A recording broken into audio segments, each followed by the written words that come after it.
Ashes to Hope. Episode 2. The Ember Still Burns. The Ashlands, 6 months after the fall. The wind carried the scent of scorched earth across the cracked plains of what was once the world's most thriving continent. Beneath a blanket of ash-gray skies, where sunlight fought through only in fragmented glimmers, the land lay ruined.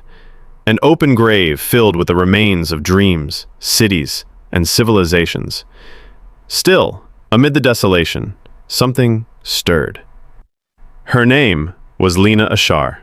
Wrapped in a tattered brown cloak, Lena crouched on a broken rooftop, watching a distant column of smoke rise on the horizon. The eastern ridge burned. Again.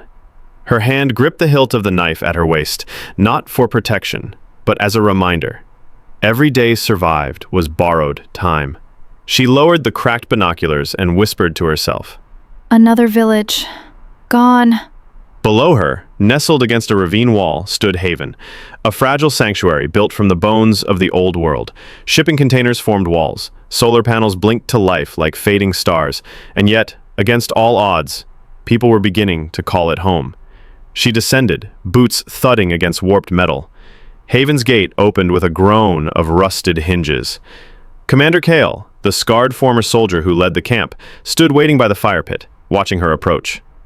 "It's the eastern settlement," she said. "Gone up in smoke. Probably reapers." Kale nodded slowly.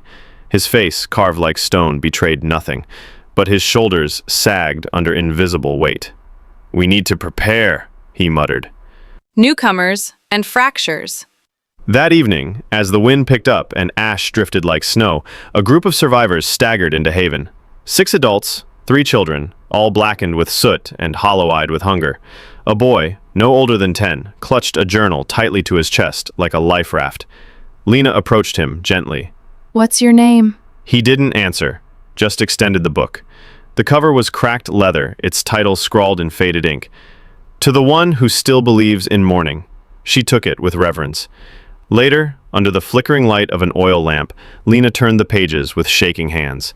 The fire came at dawn. We didn't run. We gathered near the statue and sang. Not to be saved, but to remember who we were before the burning. My daughter hummed as the light faded. We lit a fire not to curse the darkness, but to remind ourselves. Even ash has memory. Her eyes blurred. She read the passage again and again. Divisions in Haven. News of the newcomers spread quickly, and so did fear. At the next council meeting, Bren, Haven's head of security, and a war-hardened woman with one eye and a deep distrust of strangers, stood to speak. "We don't have the food. We don't have the meds. You want to feed people who may bring reapers right to our door." Lena stood.